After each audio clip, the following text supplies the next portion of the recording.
del interior, yo quiero a mis paisanos que siempre dan sin pedir nada a cambio. Ellos cultivan su libertad y lo trabajan para ofrecernos el pan.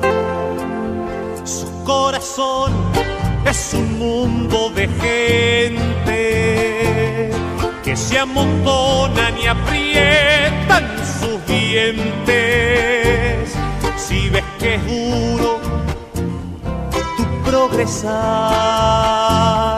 no te me caigas, no todo es la capital.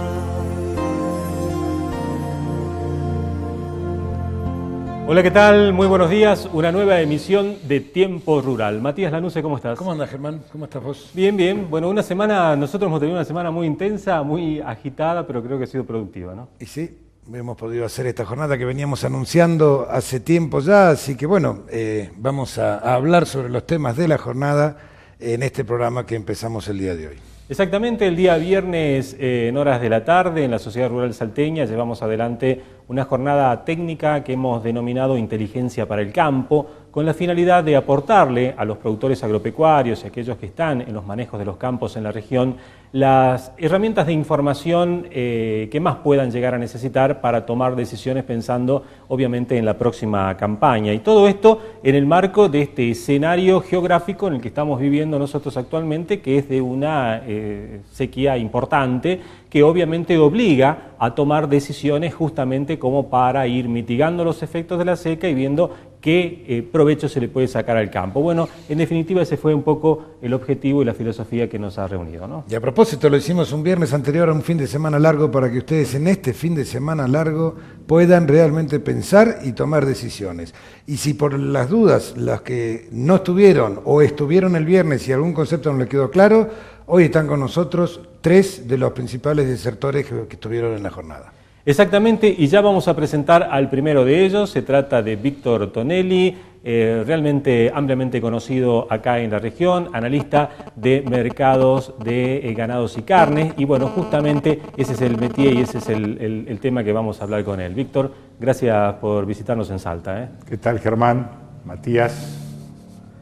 Bueno, Víctor, para nosotros el tema de la ganadería ha sido siempre un tema central en nuestro programa. Sin embargo, la verdad es que lo que estamos observando con la ganadería es que cada vez estamos perdiendo más. Nosotros acá en la provincia, hoy se está hablando de que vamos a perder el 30% del stock que teníamos hace un año.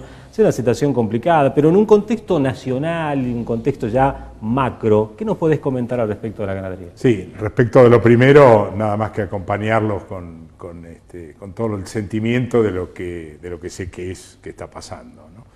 Ahora, respecto un poco de lo que está pasando, sobre todo de lo que uno podría esperar hacia adelante, tenemos, por un lado, un mercado interno sobreabastecido precisamente por limitaciones de carácter competitivo que tiene la exportación y un mercado internacional tremendamente demandante, subabastecido con precios fenomenales, digamos. Entonces, cuando uno mira ese panorama y dice, a ver qué pasa, yo podría desagotar esta sobreoferta en el mercado interno y transferirla a un mercado internacional que me la demanda y que además me la quiere pagar bien, con buena renta, y la respuesta es sí, pero.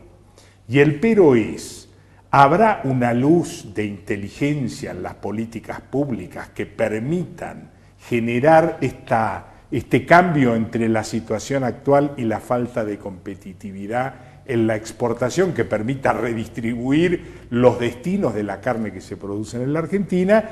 Y la verdad que esa es una respuesta que está en manos de las personas que lamentablemente hasta ahora no nos han dado respuestas favorables a las políticas de ganados y carnes. Así que, haciendo un pequeño resumen, te diría, estamos a nada de pasar de una situación de complejidad en términos de sobreoferta en un mercado interno que mucho más no puede absorber y que está pagando lo que puede pagar para digamos, una cantidad de carne que es más de lo que puede absorber el consumidor argentino, y la posibilidad de ir a un mercado internacional que, vuelvo a insistir, está demandando y está pagando precios fantásticos. La diferencia es un rapto de inspiración de un funcionario público que agarre un papel blanco y que escriba: deróguense por siempre o por un determinado momento las retenciones de las exportaciones a las carnes vacunas, que entre comillas no representan casi nada para el presupuesto nacional,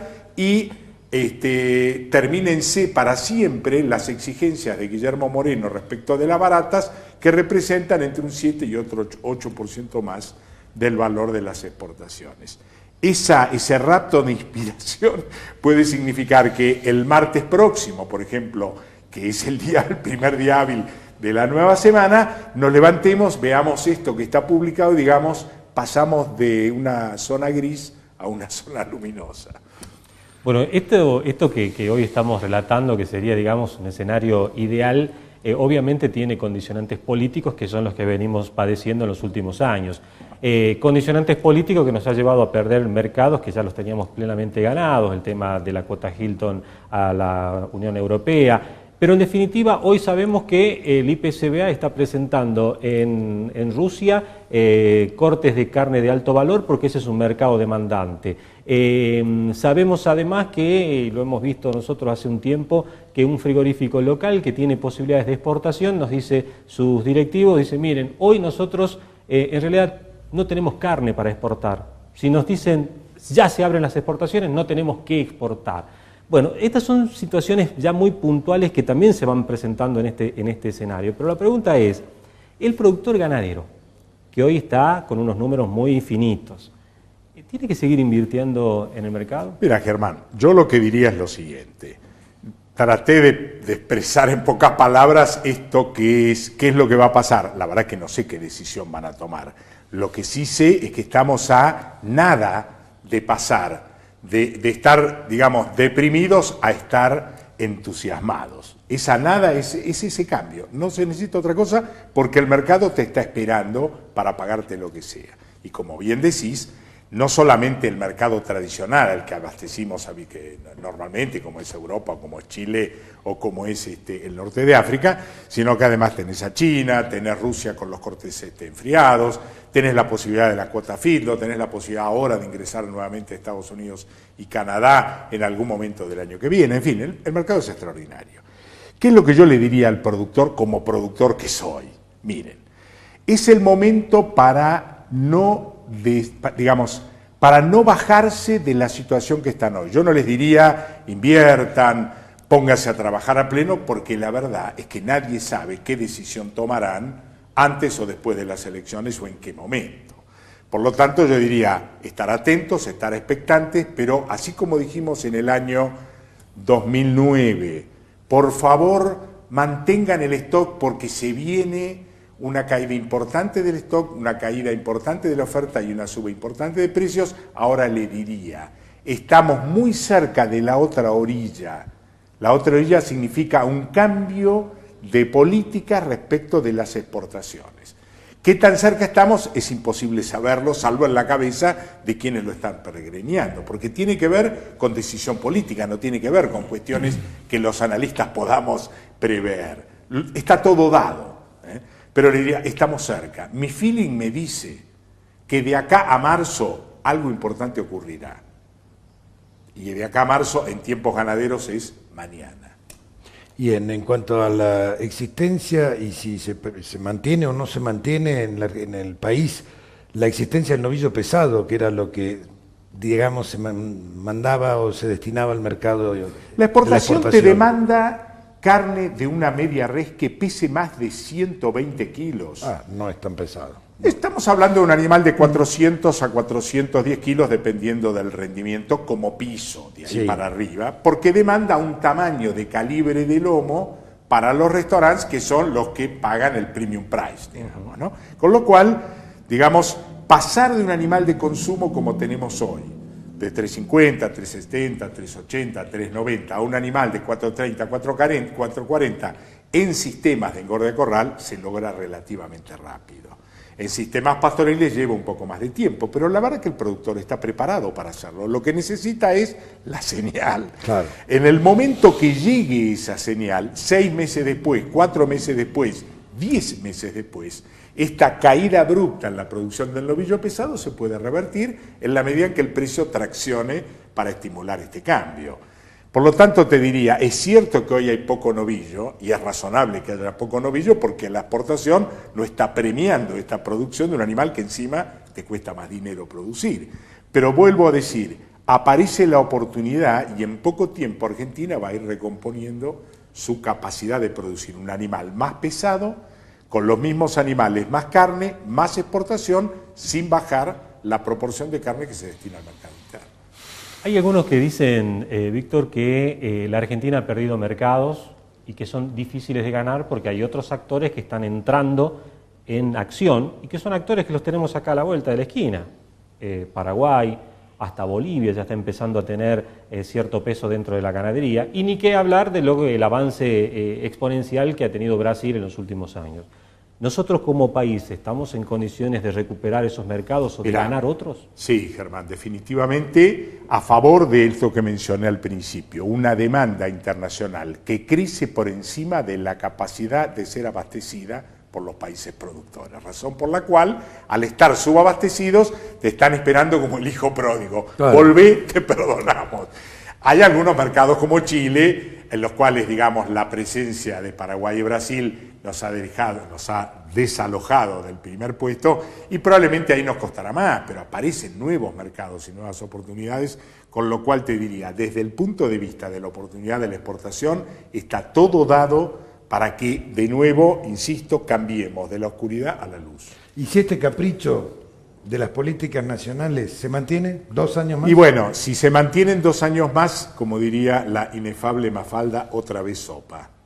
Porque la cantidad de carne que estamos produciendo y la inercia del stock que sigue creciendo, aun cuando hoy podemos decir que la faena de hembra nos indicaría que en términos de retención llegamos a un punto de equilibrio, hay una inercia que todavía hará que el stock crezca entre 1 millón y 1,5 millones más en los próximos 2 años. Por lo tanto, va a haber más carne ofrecida. Si no logramos desagotar esta sobreoferta en el mercado interno, lamentablemente no son buenas noticias. Ahora, déjame un par de argumentos por qué creo que de acá a marzo algo ocurrirá. Lo primero es que el fracaso del CEDIN los obligará a tomar medidas racionales y éticas para conseguir dólares del mercado internacional a través de fomentar y promover exportaciones, dentro de las cuales la carne mañana duplica las exportaciones nada más que con este papelito. La segunda es que hay un compromiso muy fuerte con el sector avícola, que está pasando un pésimo momento porque tiene los mismos problemas de competitividad de tipo de cambio, pero cuando va al mercado interno se encuentra con una carne vacuna que yo no diría que está barata, porque es muy relativo decir si es barata o cara, pero sí tiene un precio muy competitivo respecto del resto de los alimentos, y por lo tanto, digamos, le está compitiendo a las aves que habían crecido al pollo y que hoy tienen que estar trabajando a pérdida. No te olvides que la cadena avícola fue la cadena que básicamente fue, no diría socia en términos peyorativos, pero fue la socia de las políticas alimentarias que tuvo el secretario de Comercio. Por lo tanto, hay un compromiso de desagotar carne vacuna para que también las avícolas tengan una posición un poquito más competitiva. ¿Qué información estás manejando, Víctor, con respecto a la industria cárnica? Porque hace algunos días leíamos que, por ejemplo, hoy el costo para hacer un medallón de hamburguesa supera el costo de lo que tiene un bife de lomo. Entonces, en consecuencia, hoy es más caro aparentemente producir una hamburguesa que un corte de carne, ¿no? Lo que pasa es que no es comparable. Cuando uno ve la hamburguesa en el plato, se olvida que la hamburguesa tiene un packaging realmente caro, tiene un sistema de distribución y logística muy preciso, que tiene que venderse en pozo de congelado, que es una sección que en general es escasa en los puntos de venta, que los supermercados, que son los que tienen mayor capacidad de pozo de frío, cobran por el espacio. Es decir, hay un costo de logística y comercialización que no tiene el lomo.